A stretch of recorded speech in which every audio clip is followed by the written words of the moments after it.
নমস্কার বন্ধুরা, সবাই কেমন আছেন? আজকে একটা গরমে খুব গরমে মজাদার রেসিপি নিয়ে আপনাদের সামনে এসেছি। আমি কিছুদিন আগে ঘুরতে গেছিলাম বিশাখাপত্তনম, তো ওখানকার একটা মাছের রেসিপি আমার খুব ভালো লেগেছিল। সেইটা আপনাদের সঙ্গে আজকে শেয়ার করব। কাঁচা মাছের চাপা ফুলসু। এই রেসিপিটার জন্য প্রথমে লাগবে কাঁচা মাছ। এটা মাছটাকে কেটে, কাতলা মাছ কেটে নুন হলুদ মাখিয়ে রেখেছি। তারপরে আছে এটাকে ভিজিয়ে রেখেছি তেঁতুল, পাকা তেঁতুল সবার ঘরে থাকে, সেই তেঁতুল ভিজিয়ে রেখেছি।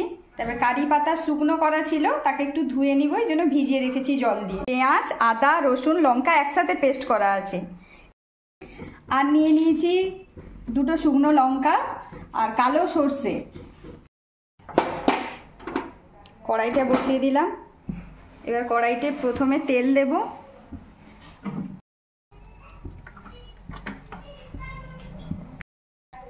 তেলটা গরম হয়ে গেছে, এবার দিয়ে দিব দুটো শুকনো লঙ্কা।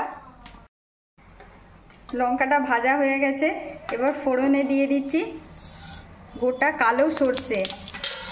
তারপরে দিয়ে দেব কারি পাতা।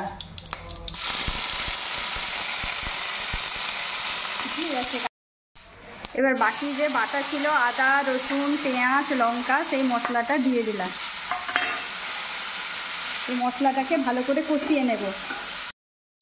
এবার একটু হলুদ এর সঙ্গে অ্যাড করলাম, দিয়ে মশলাটাকে ভালো করে কষিয়ে নেব।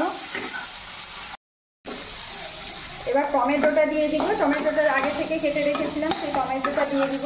মশলাটা ভাজার সময় আপনারা গ্যাসটাকে, মশলাটা হালকা ভাজা ভাজা হয়ে এসেছে, এবার একটু জল দিয়ে দেব। জল দিয়ে আবার ভালো করে মশলাটাকে কষিয়ে নেব।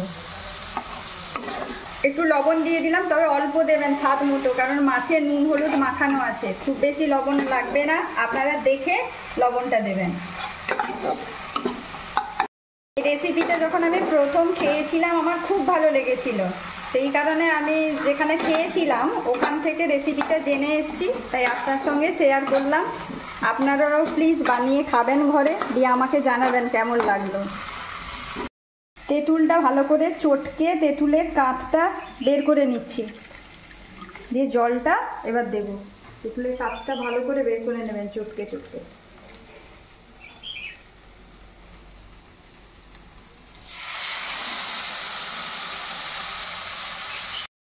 আপনারা পরিমাণ মতো জল দেবেন, কারণ এটা ফোটার পর আমি মাছটা অ্যাড করব, তো মাছটা সেদ্ধ হবে, সেই মতো আপনারা মেপে জল দেবেন।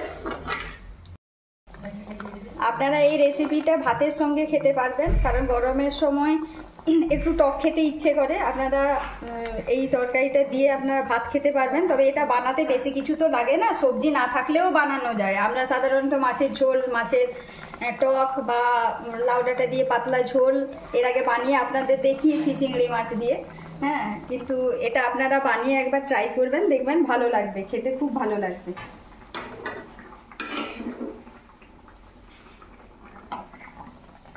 মাছটা হয়ে গেছে, ফুটে গেছে ভালো করে, ঢাকা দিয়ে দিয়েছিলাম। একটু যদি মনে হয় বেশি টক লাগছে তাহলে আপনারা একটু চিনি দিয়ে দিবেন, তাহলে ব্যালেন্সে চলে আসবে।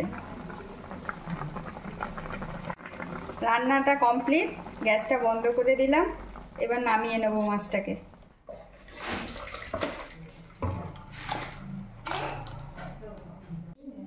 দেখুন কালারটা কি সুন্দর এসছে।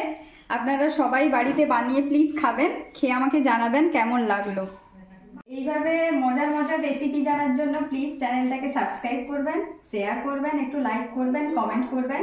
দেখা হচ্ছে পরের ভিডিওতে, ভালো থাকবেন।